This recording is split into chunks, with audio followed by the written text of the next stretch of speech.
Hello and welcome again to another episode of the First Wire Podcast. I'm your host, Trey Server. I'm joined this evening by Broaddus, and we are going to discuss the All Stakes Pick 5 at Keeneland for October the 4th.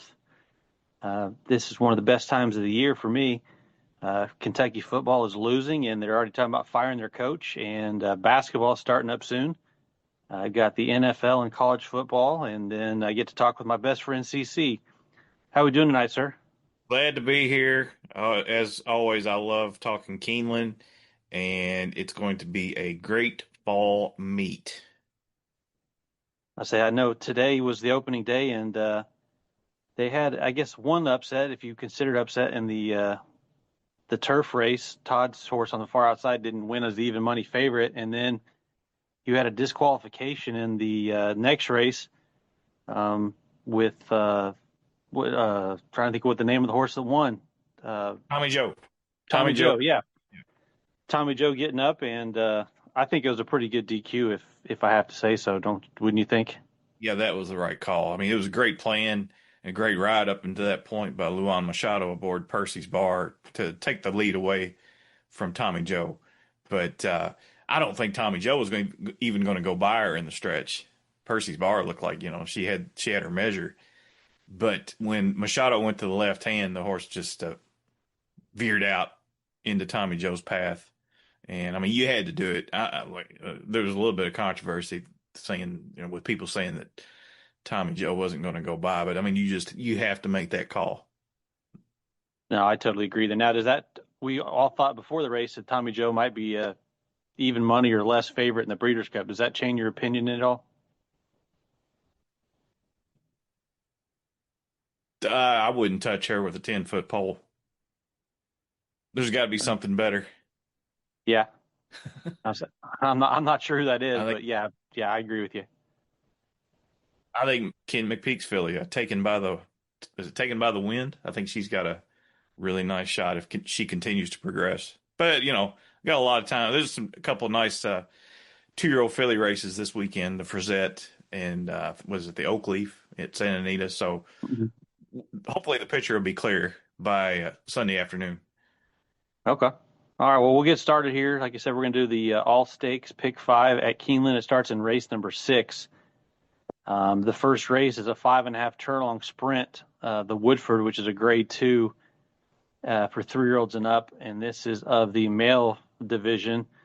And for me, just want to point out, I believe world record ran today. So the 2 horses going to scratch, which I think is a big scratch because if he had, based on how he ran today, may not have factored in. But if the pace setup was going to be how we think, it might add a chance because to me, on paper, Joe Shiesty, who we know is very fast, is going to go straight to the lead. And then just to his outside is Doncho, if you believe the time, has the world record at 5.5 furlongs, if I'm not mistaken. Yep, that's true. And I know very dear to your heart with Michelle Level training, so best of luck to her and the connections. So if you think either one of them could get out to an easy lead, speed might be the best recipe here. But if you're looking for somebody maybe for an upset, I don't know if I'd call it an upset because this horse has been even money or better in its 3 of its last 4 starts, which is Governor Sam. Won the quick call on the Mahoney at Saratoga and then ran 3rd at the Franklin Simpson. And on that track, I can never get a good feel for it because you have to run up the hill to get to the end. So may not have the same kick as you would on a flat surface.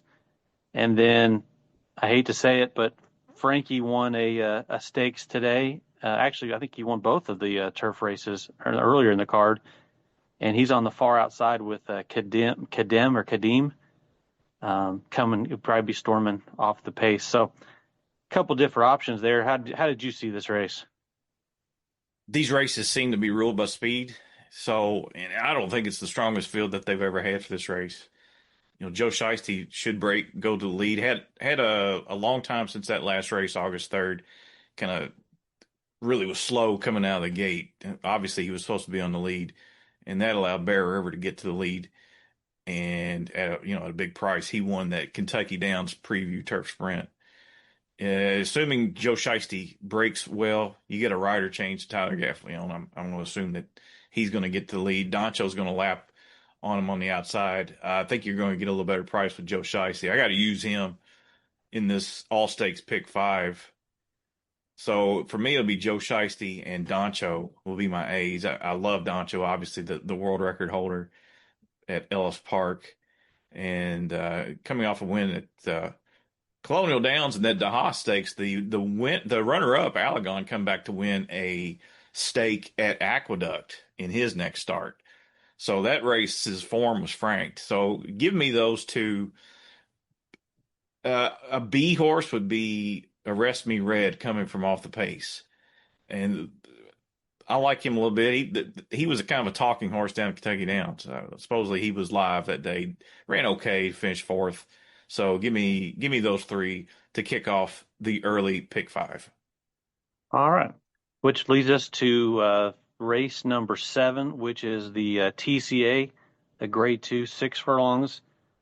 This is for the fillies and mares, 3-year-olds and up. This race features number 5, Vava. If you've been around horses for the last year or two, you've heard this name. Ran in the Breeders' Cup, filly and mare sprint. Has been running in some big races. Ran second in the Madison at Keeneland back in April of last year. I think this horse is going to be a heavy favorite, and I know I've heard rumblings of, this horse is unbeatable. But to me, honestly, I've always tried to beat this horse, and I'm going to try to beat her again tomorrow. Zeitlos has always been a fan favorite of mine. Hasn't always run the best. Had the last 3 starts, 3rd, 2nd, and 5th. But I just feel like the setup is going to be better for this horse. You've got some speed with the 6 and the 4 Vodka with a twist, and I think Long Neck Paula is going to be on the lead. And I will note that the time form thinks that Long Neck Paula is going to win. So take it for what you will. But I'm going to try to beat Vava. Do you think she can be beat in this spot? Yes, she's run 4 races this year. She's obviously not the same filly as she has been in the past. But really nice win at Churchill in the Chicago. So I'll give her credit for that. But her other 3 starts have lacked a lot she's just not what she used to be. Let's just put it that way. Now, with that said, she's never been out of the exacta in 3 starts at Keeneland. She's going to take a lot of beating in here. She should set up nicely, or should get a really nice trip on the outside of the speed here. But I'm going to go with number 3, Helena's Forte for Phil Bauer, Rigney Racing. If you draw a line through the last effort in the grade 1 at Saratoga, the Ballerina Stakes, she had a troubled trip there, and she did no running at all. Draw a line through that. Her last start, she ran well in the Honorable Miss. Finished ahead of Scylla. Scylla's running in the Spinster on Sunday, I believe. So, yeah, Helena's Forte, she's a 4-year-old filly. Phil Bauer told us a long time ago, back before this filly even started, that this is one of the better ones he's ever had. And, she's 6 for 15, it's won over $500,000. I like her in here at 8-1. I think that's a reasonable price. Now I'm going to spread in here in hopes of trying to beat Vava. Like you mentioned, Zeitlos for Steve Asmussen won this race last year. And, why not? Why not again? Closers did well in sprint races. That's not usually the case at Keeneland. Usually the sprint races favor speed, but not today. So if that holds up, Zeitlos would be a one that would come from off the pace and possibly upend Vava's going away party. I think she's due to be sold next month at Fasig-Tipton. So interested to see what she brings at auction. Yes. Yeah, actually, I did hear that on another podcast, so I think you are correct on that selling. So if you're fortunate enough to get to the first 2 races, you get a little bit of a reprise by getting the Mile First Lady grade 1 on the turf. And this race, and I say that tongue-in-cheek because this race is wide open. To be honest, I don't really have much of an opinion Although I have always been a fan favorite of Segesta, the 9 horse for Chad Brown and Flavian Pratt. Just got beat by Special Juan, who is also in this race, but is also eligible. So keep in mind that if the 13 draws in, this horse should move to an A, in my opinion. But like I said, Segesta is going to be my top pick. Was 1 for 1 at Keeneland and has been very consistent. And the 1 mile distance seems to suit this filly pretty well. Just to outside of Azara for Miguel Clement, coming off back-to-back wins at Saratoga. Switches Irad, and like I said, it's a wide open field, but I would start with the 9 and the 10. You got somebody else in mind there, hopefully? I do. I like a price in here suddenly. I got to give credit to Scott Shapiro. This is going to be his top pick, and he talked me onto this mare from Argentina for Nacho Correas, number 3, Nanda Dea, daughter of Fortify. And this filly or this mare is a Group 1 winner in Argentina and going a mile on the turf. And she's undefeated in the U.S. In fact, she's 8 out of 10 lifetime and has a win over the Keeneland turf course. And I went and did some research on her, and she's really touting herself in the morning. I think she's had several nice workouts at Keeneland. Nacho Correas, of course, is going to retire at the end of the year. And I just wonder, maybe he's sticking around to see what this mare can do. I think you go back and watch that last start way back in February, the Alstall Memorial. Had some major trouble at the top of the stretch, or really at the 3/16 pole, turning for home. She couldn't get out. Jose Ortiz extracted her from trouble, and she rallied to get up to win by half a length that day.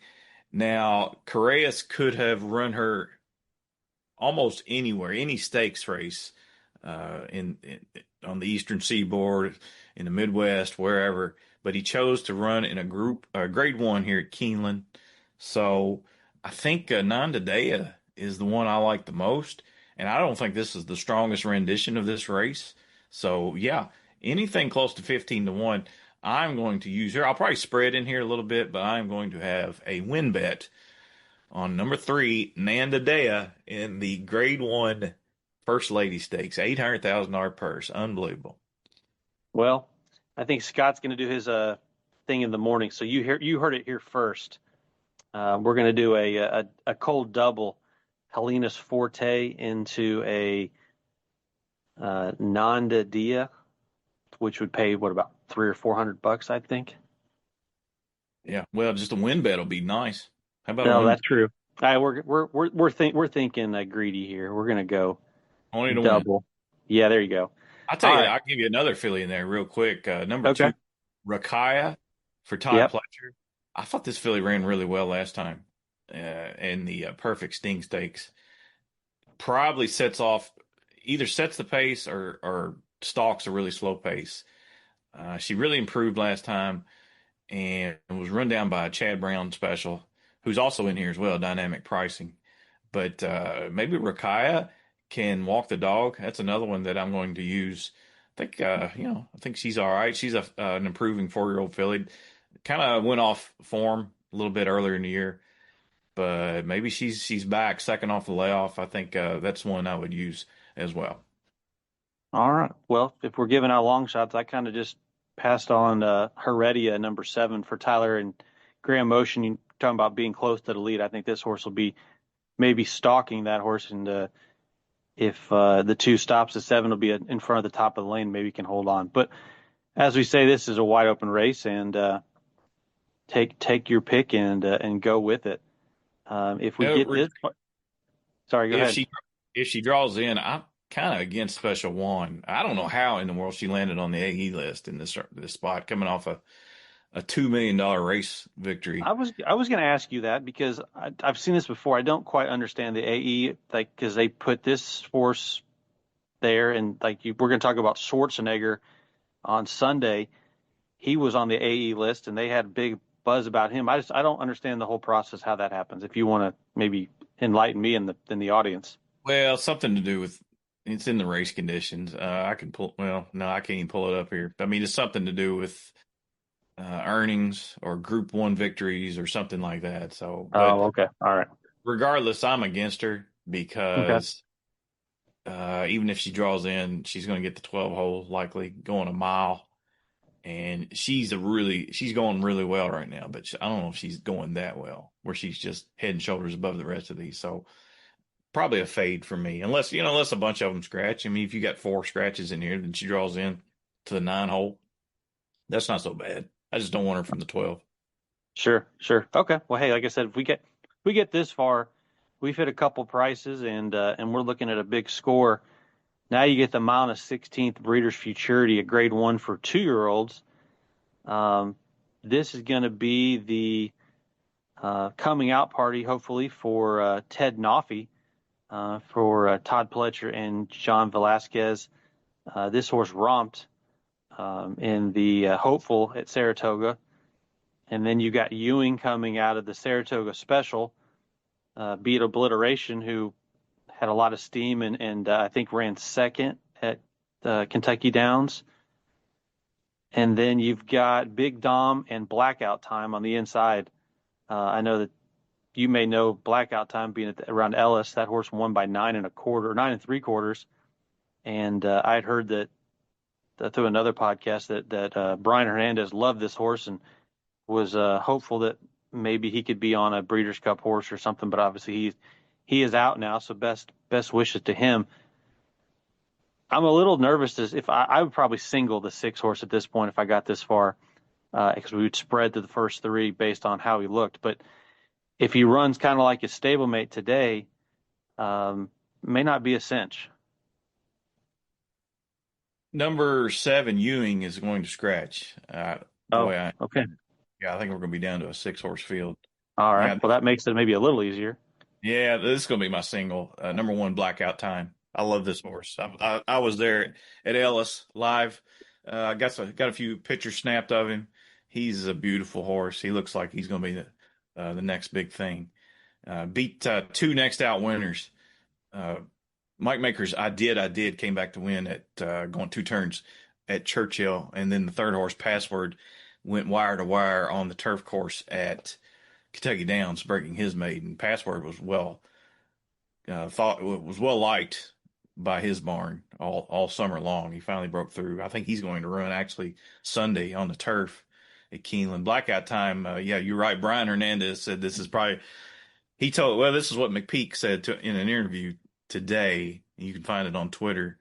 I think Tom Leach interviewed him. Said that Brian said that this is maybe the best 2-year-old he's ever sat on for McPeak. So that says a lot when he's ridden Mystic Dan and Torpedo Anna. And Blackout Time, I think I love it. I'm not in love with the switch to Torres, Christian Torres. He's okay. I Well, mean, if the I'm going to ask you, do you think, because I know that McPeak at one time said that he was going to wait and see who maybe there were some scratches he could put a different jockey on. Do you think if Torres scratch or if Jose Ortiz scratches, you think he would be a McPeak jockey? I know they usually don't team up together. Honestly, I don't know. I thought maybe we go to Arrieta. Francisco Arrieta rode Mystic Dan last Saturday and did a very very good job.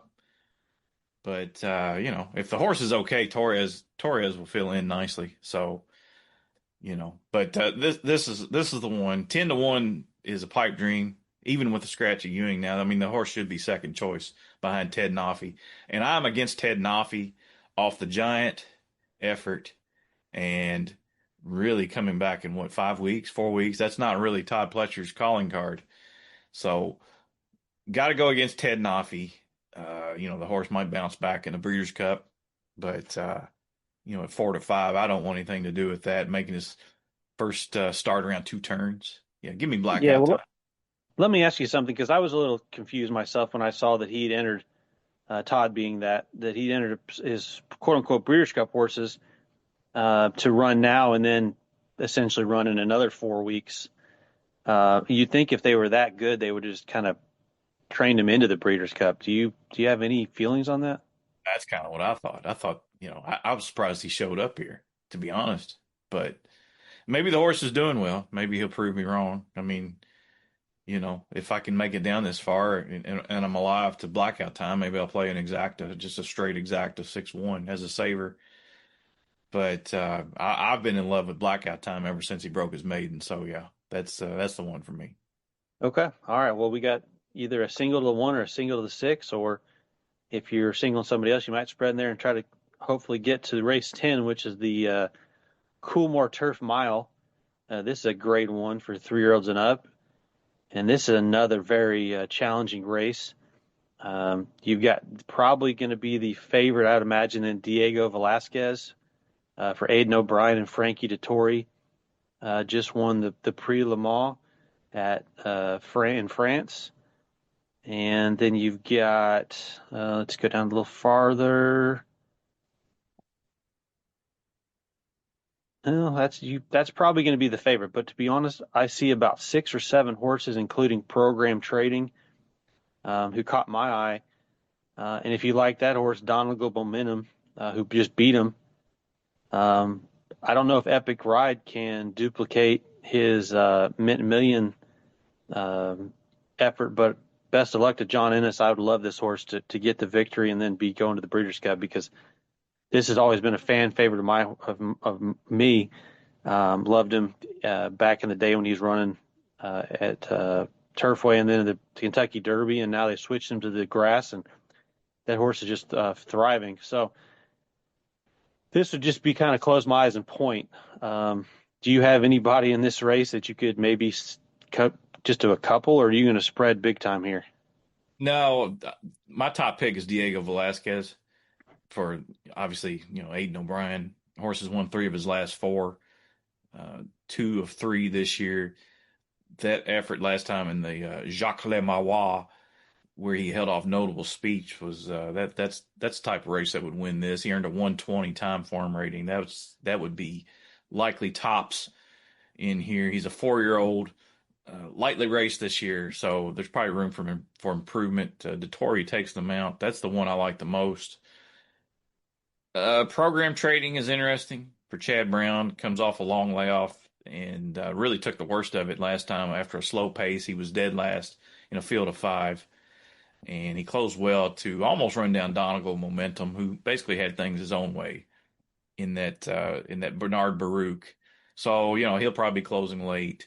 A couple of long shots in here. First one would be number 12, Jonquil, on the far outside. I hate the post position. I think if this horse can be 2 lengths from the lead at the 8th pole coming for home, I think this horse has a big chance to win. He's tough. He looks like he's the type of horse could get better.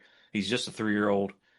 Dylan Davis takes the mount, and he'll have to work out a trip on the far outside, so you don't want to use him a whole lot. That's a horse I think that could get a piece of this. So, and then the other one I'm kind of on the fence about is number 2, Quattro Cento, for Fausto Gutierrez and Julian Leperoux. This horse has won 3 of his last 4. And naturally, the race I needed him in the most was the one he lost. He was hard. He was very rank. That was the day Doncho set the world record. And I had Doncho in my pick 5, and I singled Quattro Cento. And yeah, the horse was really rank going down the backstretch and didn't have anything to offer late. So, and obviously after that, he reeled off 2 in a row at Kentucky Downs. You could say that might have taken something out of him, but at 15, 20 to 1, he's worth using. And yeah, Diego Velasquez would be the one for me. And like I said, those other 3 maybe sprinkle underneath. Program Trading would be a saver in a pick 3, pick 4, something like that. But yeah, I'm on Diego Velasquez. Do you like Brilliant Birdie at all? He's fine. I think this might be a step up for him. I mean, obviously he's really good at Churchill. I think it was like 5 out of 6. Uh-huh. He does have a win here at Keeneland. He's 1 for 1. He's fine. He can get part of this for sure. I think, but I think he might be a cut below a horse like Diego Velasquez. All right. Now I do have one question for you, just to maybe you can clarify. In these races that are overseas, a lot of them like to go straight, and then they kind of break apart, and then they come for home, and sometimes they go right-handed instead of left-handed. How do you tell, or can you tell in these PPs if it's straight or if it's right-handed? To me, unless you kind of look it up, Are you I don't you look see at race? anything. What are you using? Yeah, I'm using DRF. So yeah, STR. If you look to the right, Oh, I do. Okay. Yep, you're right. Okay. yeah, STR straight. LH is left-handed. RH is right-handed. And this horse has a win over it's 2 wins over left-handed courses. Actually, 3 wins going back to his 2-year-old year. Okay, So I see it. Yeah, he hates going right-handed, but he loves going left-handed. right, right. Okay. I wonder why. I mean, I'm sure Ryan Moore didn't make the trip over just because it's right. But is I can't remember. Is he injured, or is one of them got hurt? And I don't remember who. I wonder why he wouldn't have come over and ridden to this You horse. know what? I think you're right. Does he have a broken hip? Maybe. Okay, yeah, somebody's hurt, and I can't remember who. But I think it's Ryan yeah, Moore. okay, all right. Well, that would make sense then why he can't come over and ride.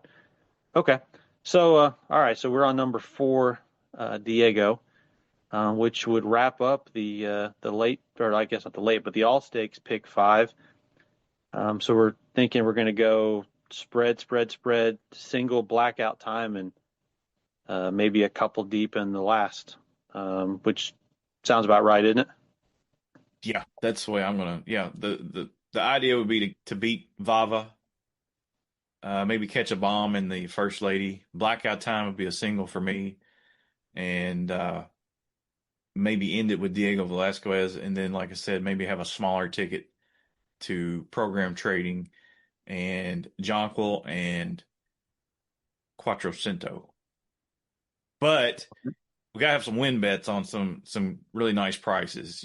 Helena's Forte and Nanda Dea, and obviously a win bet on blackout time. You can't get through the day without if you miss the pick five and didn't have a win bet on one of those and they hit, then you're gonna feel like an idiot. So you gotta I always forget that part. yeah, you gotta save a little money for that. All right. Well, hey, I appreciate the insight there. There's some horses that I wasn't looking at that I will have to use now. I know you said you'll be on site Sunday, and so will I. And I know the weather's going to be beautiful this weekend. Hopefully, the Kentucky football doesn't get beat too bad by Georgia. Cross our fingers there. But just want to say thank you all for joining me this evening. TCC again, thank you for being here. And I know you got your little sign off phrase. I'll leave you to it. Gambling money ain't got no home. All right, we'll see you guys later.